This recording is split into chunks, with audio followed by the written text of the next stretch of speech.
The Chafetz Chaim at another time, he once had a nephew. It was actually not a nephew. It was his brother's grandson. So it's a great nephew. The great nephew of the Chafetz Chaim once had a chance to come to the Chafetz Chaim. But it wasn't a timed, scheduled Shabbat meal. The boy was supposed to be somewhere else. He couldn't go. So he heard that the train close to Shabbat is going to be stopping in Radin. That's where the Chafetz Chaim lived. So he got very excited. He said, okay, if I can't make it back home, I could go to my great uncle. I'll go to the Chafetz Chaim. I'll go to him for Shabbat meal. I'm sure he's going to take me in.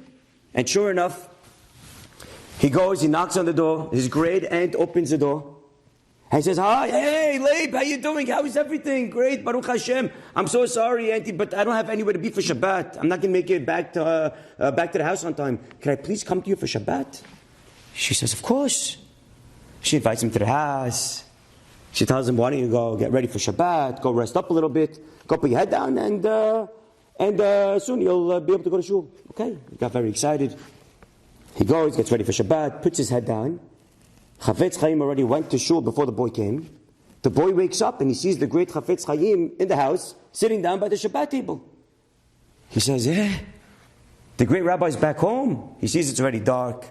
He understood that he already missed Arbit. So his aunt walks into the room. She says, I'm sorry, you look very tired. I didn't want to wake you up.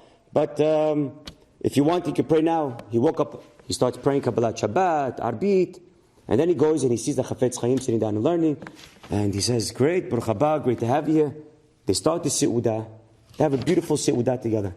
After the Seudah is over, the Chafetz Chaim goes to sleep. And the boy tries to go to sleep also. He's twisting, he's turning, he can't go to sleep. So he goes to the kitchen, and he sees on the kitchen clock, it says 4 o'clock in the morning. 4 o'clock in the morning.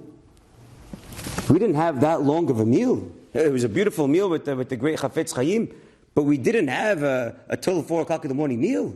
He thought maybe the clock's broken.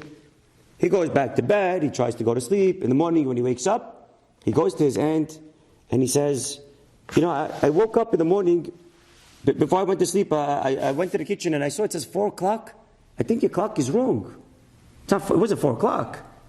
She says, no, the clock is right. It's really 4 o'clock. What do you mean it's 4 o'clock? I came, I put my head down a few minutes, I woke up, we had a meal. How is it 4 o'clock?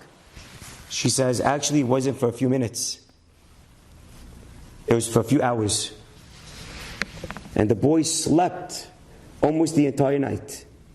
The Chafetz Chaim patiently waits for his single Bachur guest to wake up. And finally, when the boy wakes up on his own, now the Chafetz Chaim is ready to do Kiddush. Now you're doing Kiddush? You see what the Chafetz Chaim writes about Kiddush? Unbelievable! You're waiting hours to do Kiddush. What are you waiting hours for? You should do it right away, Bizrizut, like you write in Shulchan Aruch. It's the best thing to do. But not at the expense of guest. That he never said. You have guests that are coming to your meal. You want me to wake up my guest?